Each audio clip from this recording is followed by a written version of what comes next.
I beg to move that this House do now adjourn. The question is that this House do now adjourn. Sarah Dyke. Thank you, Madam Deputy Speaker.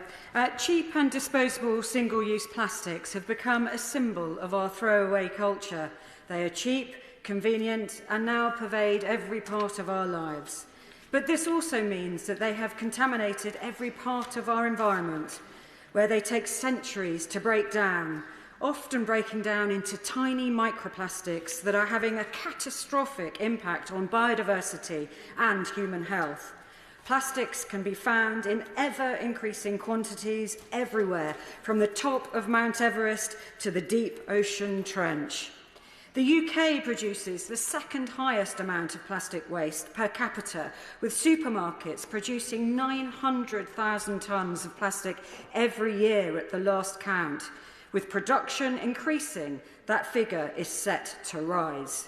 The UK public has long been ahead of politicians on this issue and has proven time and again its deep concern for the plastics crisis and determination to find solutions. This was highlighted most recently in a massive citizen science project, the Big Plastic Count, run by Greenpeace and Everyday Plastic. Over 220,000 individuals and school children agreeing to count their plastic for a week to record the scale of the problem and to find out where their waste was being disposed of.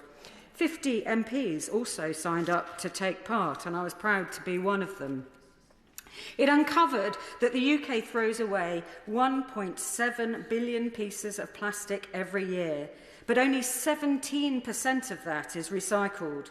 The vast majority, 58% of it, is burned in UK incinerators, which are often located in deprived neighbourhoods, producing toxic air pollution and often more greenhouse gases per tonne burned than coal. That is a shocking statistic, and a large part of why the plastics industry is contributing such a huge amount to climate change. The industry now produces more greenhouse gases than the entire aviation industry. Time and time again, surveys confirm the strength of public feeling when it comes to plastics, in particular their frustration with single-use plastics.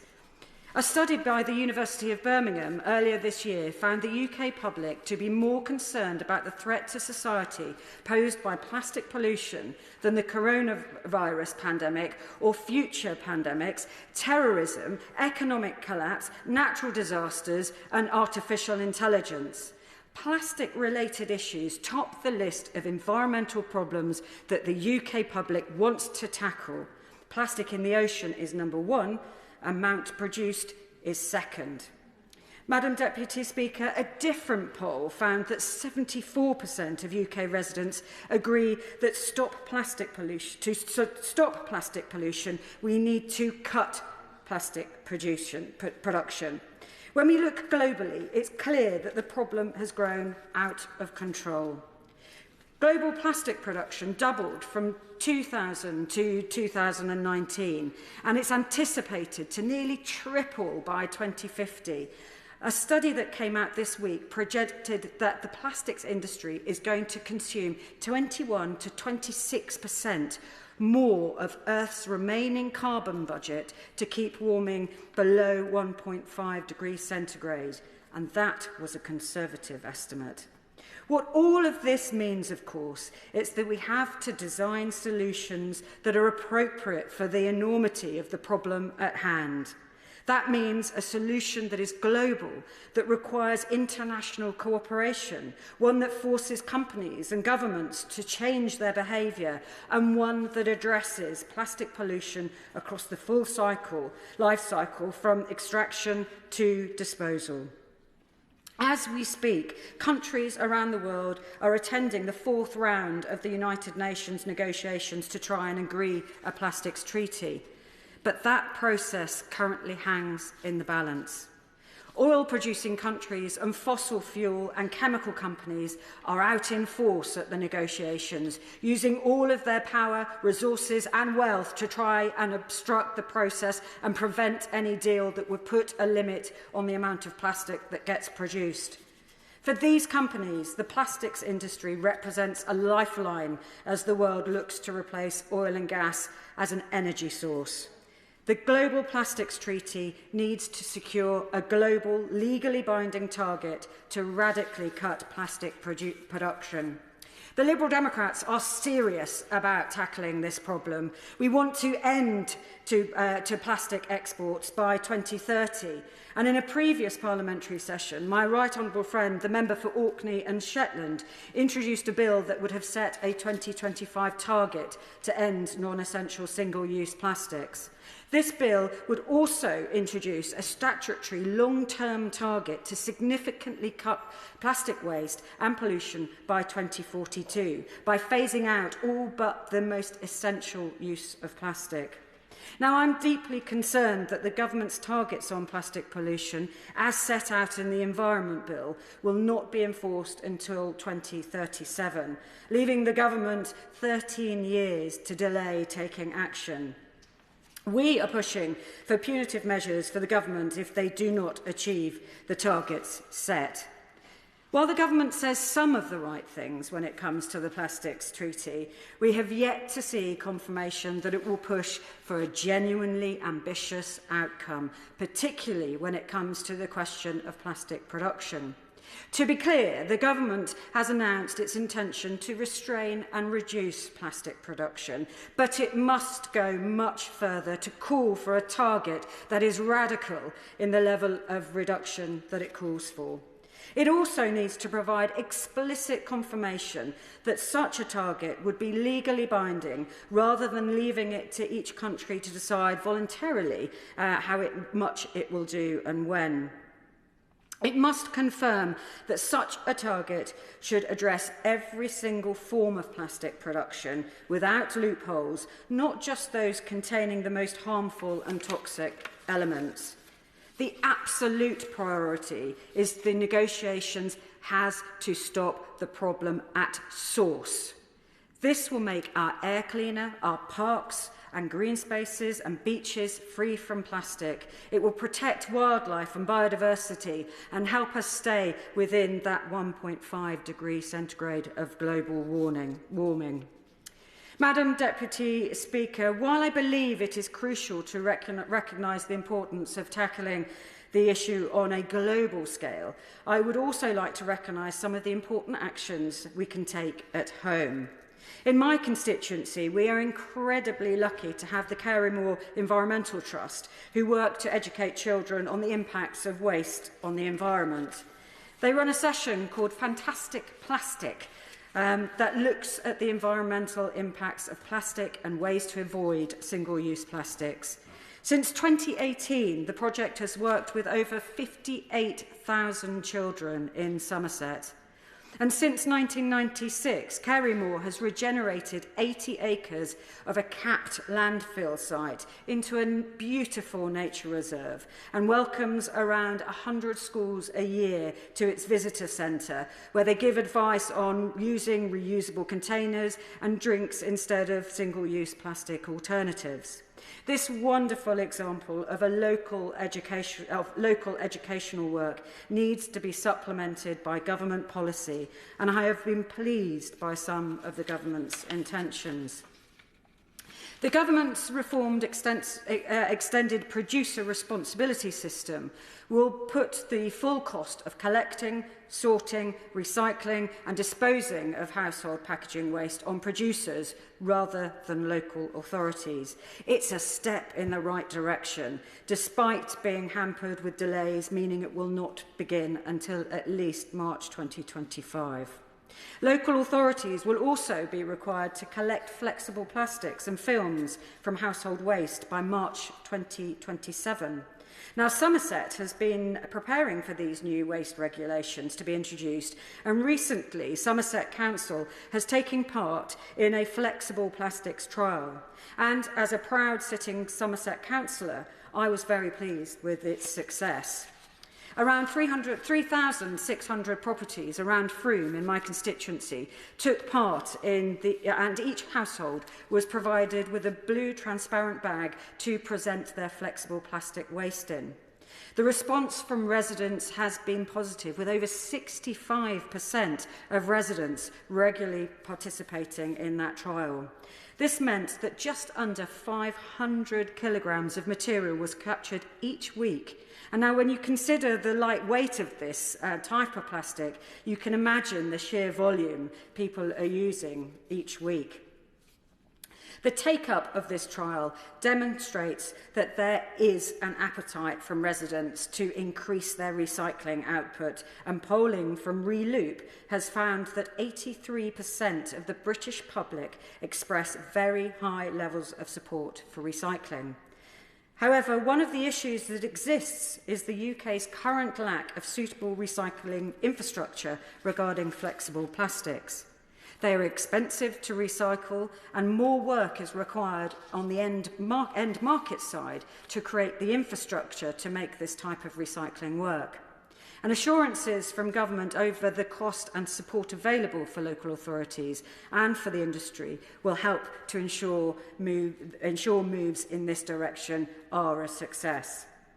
So, Madam Deputy Speaker, turning back to the recent big plastic count briefly, if I may, one participating constituent in Frome told me that they would use 2,000 pieces of individual single-use plastic a year, and that's mostly around food packaging. So I would like to see supermarkets be legislated to sell more loose food, which would dramatically reduce unnecessary plastic waste. This would also have the twin benefits of cutting down on food waste, as it would encourage consumers to buy what they need rather than big pre-packaged bags of fruit and veg. Farmers could also reduce their costly pre-farm gate food waste that is made when supermarkets mandate certain sizes of fruit and veg to fit into their plastic packaging. Now, the Liberal Democrats have been calling for a ban on non-recyclable single-use plastics, and we want to replace them with affordable alternatives, aiming for complete elimination within 3 years. Now, in my constituency, farmers have started to look at ways in which they can eliminate their usage of single-use plastics. For example, Titherington Milk Station near Frome operates 4 milk vending machines, one in Titherington at the farm, another in Frome, one just outside my constituency in Warminster and another in Bath, supplying their consumers directly and reducing the farm's carbon footprint by reducing plastic waste through the use of refillable glass bottles. My constituency is also home to Bruton Dairy, who started to use steel milk churns in a bid to cut down the plastic used within their dairy. Now, this has proved so successful that over a 12-month period, Bruton Dairy sent out over 200,000 litres of milk in their churns. This type of innovation and initiative should be celebrated and supported. So, Madam Deputy Speaker, I would now like to turn my attention towards an announcement the Government made earlier today. After waiting since 2018, when the Government first announced its intention to launch a deposit return scheme, we have now heard their plans. Madam Deputy Speaker, polling for Reloop found that 69% of the public support the introduction of a deposit return scheme. And the same polling found that 89% of the public believe that the government has at least a fair amount of responsibility for recycling. Now, I welcome that the government has listened to the public alongside Liberal Democrat support for an all-in deposit scheme, despite lengthy delays, and I hope to hear the Minister talk a little about the scheme in his remarks. However, yet again, the government are looking to move too slowly, as this scheme is not expected to come into operation until 2027. But yet, international best practice has shown that 18 months should be sufficient to establish a system like this. Such a scheme could potentially save around £11 billion through the social cost of litter and higher recycling rates, as well as reducing greenhouse gas emissions by 0.46 million tonnes per year by 2032. Now, given these benefits, it is of vital importance that the government moves fast in delivering this long-awaited scheme. So I'm disappointed that the government have failed to honour their 2019 manifesto commitment to include glass bottles in such a scheme. However, I guess that promise was 5 DEFRA Secretary of States ago. Madam Deputy Speaker, to conclude, the scale of the plastic problem we face is huge, but I believe we have the tools at our disposal to tackle it. The government have made the right noises, but now is the time to act, both on the international stage and at home. We know the devastating impact climate change and plastic pollution has on our environment, so we must move urgently to address it. The government have been slow to act in the past, and I hope they will recognise the urgency that is needed. The UK must take its place as one of the leaders in the global movement to reduce our reliance on single-use plastics, and I hope that through the successful implementation of the measures I have discussed today, we will make important steps forward. Thank you. Minister Robbie Moore. Thank you, Madam Deputy Speaker, and can I thank my the Honourable Member for Somerton and Frome for raising this incredibly important issue, which the government is dealing with and taking incredibly seriously, because we all know how much of a detrimental impact single-use plastic can have on society. It makes up much of our plastic waste, it pollutes our landscapes and harms our wildlife when it leaks into the environment. This plastic eventually breaks down into microplastics, ending up in our soils, our seas, and eventually, unfortunately, in our food chain. Our priority is to achieve zero avoidable plastic waste by 2042 and keep plastic in circulation for longer, moving it away from take, make, throw away model and shifting towards a circular economy. Single-use plastics do not fit in with the model, and can be particularly problematic, which is why driving that circular economy, Madam Deputy Speaker, is incredibly important. They are typically littered or discarded into general waste rather than being recycled due to the difficulties required to segregate, clean and process them. And we want to move away from the culture of single-use plastic to one where, if they cannot be designed out, we reuse and repair products as much as possible before recycling them at the end of their lives. And Madam Deputy Speaker, I am sure all of us as constituency MPs have been and spoken to many a primary school where we have heard the challenges brought forward to us by those students wanting us to deal with single-use plastic, coming up with incredibly ingenuitive ideas, and this government is prepared to embrace those ideas and drive this challenge forward. We must recognise, however, that single-use plastics have an important role to play in certain applications. When used in the right way and disposed of correctly, it can help us deliver the best environmental outcome. For example, for the use in medical or clinical purposes, there is directly a need for single-use plastic in certain circumstances. But, however, we must bring out policy, as we are doing, that drives that circular economy. And this highlights the importance of using a systematic, evidence-based approach to policy, as we have thus far, to drive down the use of single-use plastic. Madam Deputy Speaker, we have already made significant progress in addressing the use of single-use plastics. The latest step was in October 2023 through the government's introduction of bans on single-use plastic, including cutlery, balloon sticks, expanded polystyrene cups and takeaway food and drink containers, and restrictions on single-use plastic plates, bowls and trays.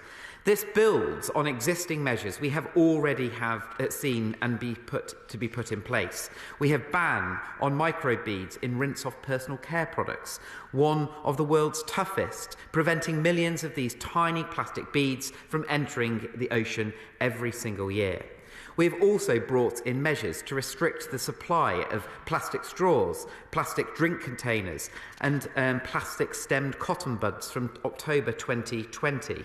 These restrictions have already had an impact. Straws, stirrers and cotton buds used to be in the top 10 littered items on the beach, but this is no longer the case. And Madam Deputy Speaker, having been involved in many a beach clean-up in my lifetime, I am pleased to see the use of these drink containers, stirs, plastic stem, cotton buds significantly reduced, and I'm sure all of us who have taken part in those beach cleans would be happy to see that being the case. The use of single-use carrier bags has been reduced in mainstream supermarkets by over 98% through our 5p charge, representing a decrease in over 7 billion carrier bags. And in May 2021, we increased the charge to 10p and extended it to all retailers, building on the success of the policy to date and creating a level playing field for all businesses. Retailers have donated over 206 million to good causes from the proceeds of the charge since its introduction, and we will continue to review the latest evidence on problematic products to take a systematic approach on reducing the amount of unnecessary single-use plastic products in circulation. We have also funded groundbreaking research to address the issue through a £60 million Smart Sustainable Packaging Challenge, which, supported by a £150 million investment from industry, looks to make plastic packaging fit for a sustainable future. Through the challenge, we have funded numerous UK universities to innovate and drive cleaner growth across the UK plastics packaging and recycling systems. This includes supporting research in the reuse systems which tackle single-use approaches head-on. And the government also supports the UK Plastic Pact, a collaborative initiative to create a circular system that creates plastic in the economy and out of the natural environment. Current Pact business members are responsible for 80% of plastic packaging sold through UK supermarkets and approximately 50% of the total plastic packaging placed on the UK market. The impacts of single-use plastic can, of course, be found across the globe, which is why the work that we are doing on the global stage is incredibly important. So we are working with others through the Global Ghost Gear Initiative, the Commonwealth Clean Ocean Alliance and the Tide Turners Plastic Badge, helping hundreds of thousands of young people tackle plastic packaging in their communities. Through our £500 million Blue Planet Fund, we are investing in, amongst other things, the Global Plastic Action Packaging Partnership to support others to make the transition towards a more circular economy. But we know that we must go further, which is why we are supporting new global agreements to coordinate action on plastics. The UK delegation is currently in Ottawa, Canada, at the 4th negotiation round to develop the first leading binding UN treaty to end plastic pollution. And my right honourable friend, the member for Taunton Deane, in her role as Environment Minister, was there in attendance in person in Ottawa just on Sunday, championing our plastics works abroad and driving progress to these important negotiations and bringing forward the experience that this government has in bringing forward legislation quickly so that others can benefit from that collaborative approach. As a founding member of the High Ambition Coalition to end plastic pollution, the UK is continuously pushing for an ambitious outcome and an effective UN treaty to end plastic pollution by 2040. This includes pushing for a full life cycle approach to plastic in the treaty, designing out unnecessary and problematic single-use plastics, and ending the circular economy for plastic. We have further measures under development to tackle single-use plastic. Our incoming collection and packaging reforms, which the Honourable Member refers to and I will come on to in more detail, are central to our mission of promoting resource efficiency and moving towards a more circular economy and away from single-use model.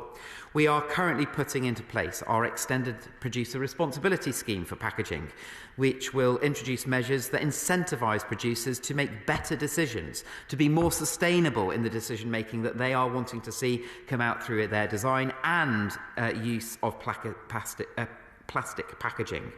We will ensure that producers pay for the costs of managing packaging that they place onto the market and incentivise a move away from the use of single-use plastics by requiring them to pay higher fees for sustainable packaging.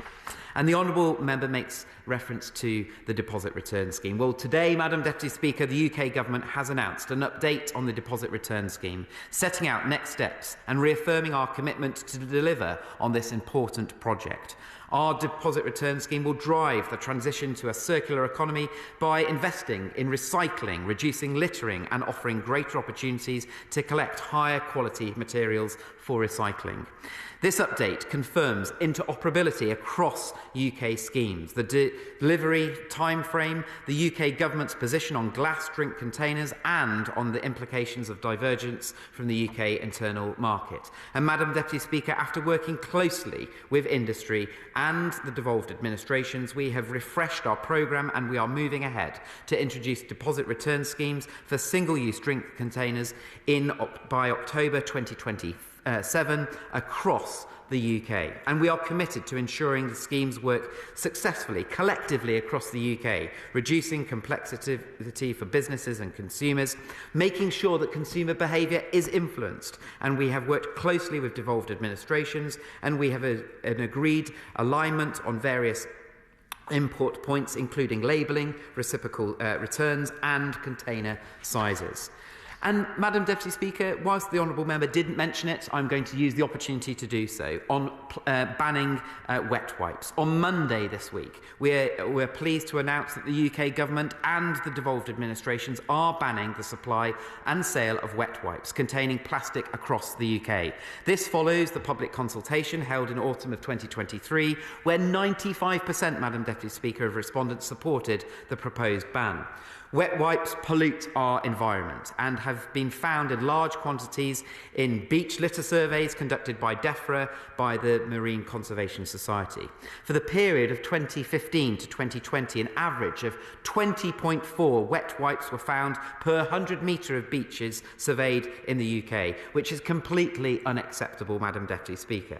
During the Great British Beach Clean in 2022, wet wipes, both containing plastic and those that had been classified as plastic-free, were the 5th most found out item. Again, unacceptable, Madam Deputy Speaker, which is why in 2023 the Marine Conservation Society reported that 21,000 wet wipes were found on UK beaches.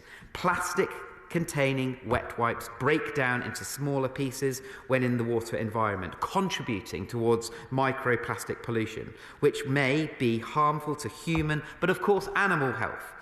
Banning the supply and sale of plastic containing wet wipes will sufficiently reduce the amount of single-use plastic getting into our environment from these sources in the first place, which is why we have brought out this announcement this week, making sure we are delivering on this government's commitments. And of course, Madam Deputy Speaker, as part of the Prime Minister's vision to create a smoke-free generation, we are also tackling the scourge of single-use disposable vapes, which is why, Madam Deputy Speaker, on the 10th of April, we set out draft legislation to the World Trade Organization for WTO members to provide us with any comments, and we aim to lay our draft legislation before Parliament before the summer recess.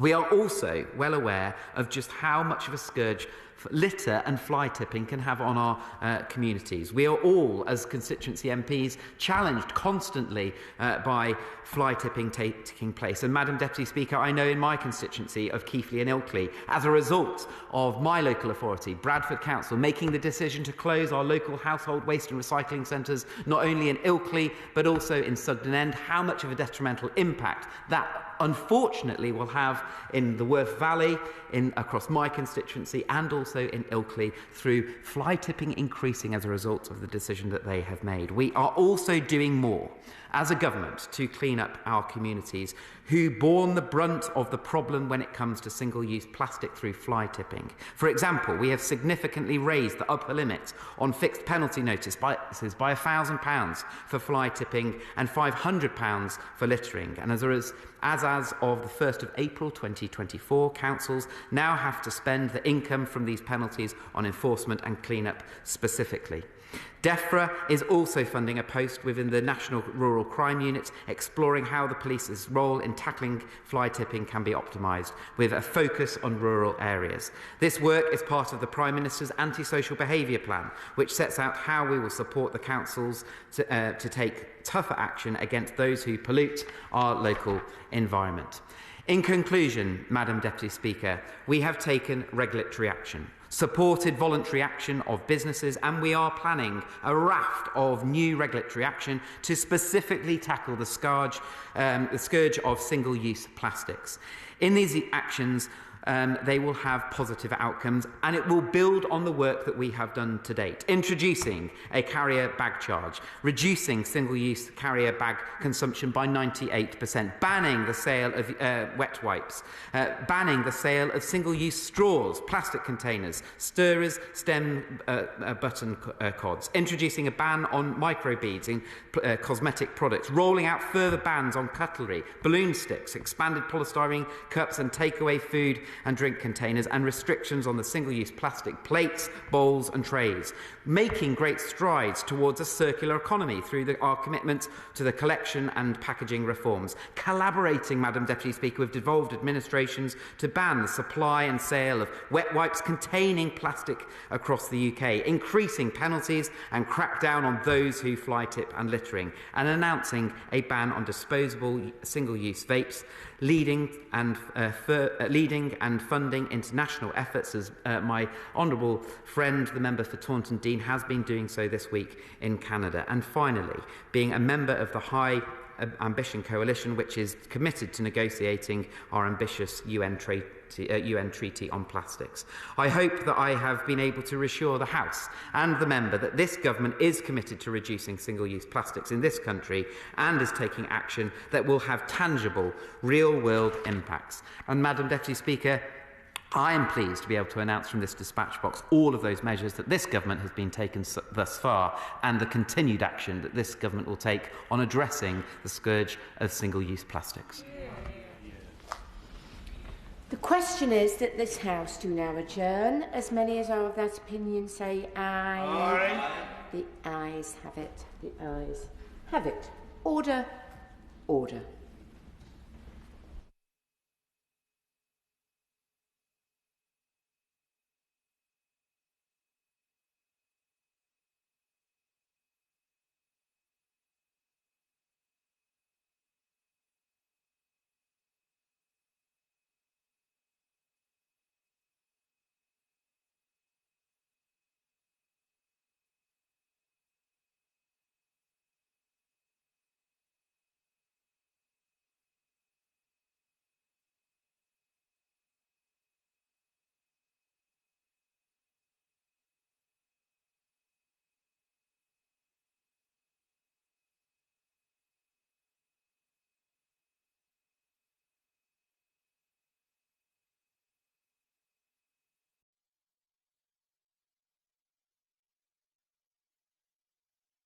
The proceeding has ended.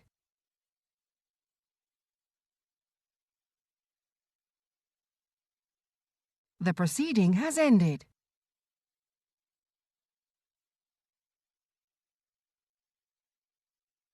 The proceeding has ended.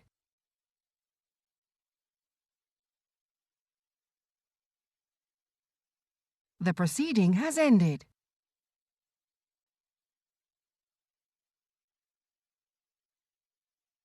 The proceeding has ended.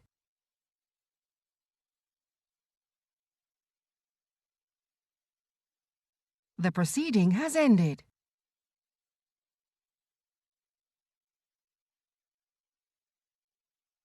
The proceeding has ended.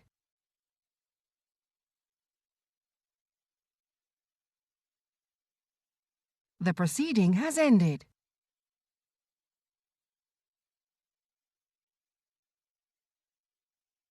The proceeding has ended.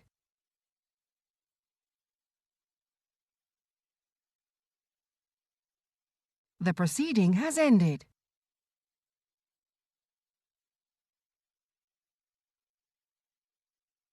The proceeding has ended.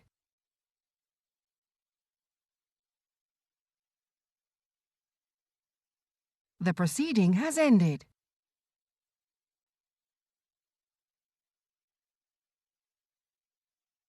The proceeding has ended.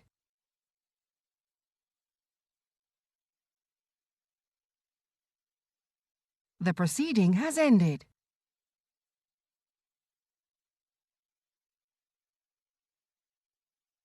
The proceeding has ended.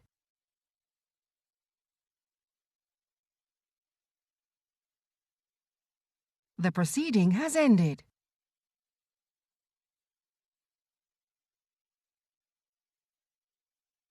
The proceeding has ended.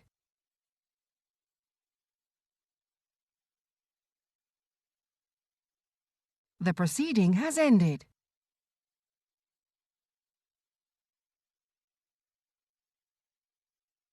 The proceeding has ended.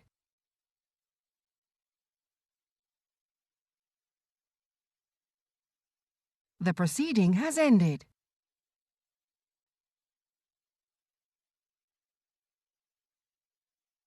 The proceeding has ended.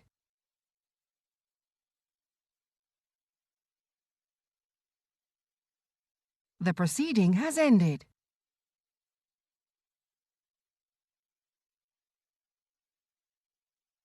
The proceeding has ended.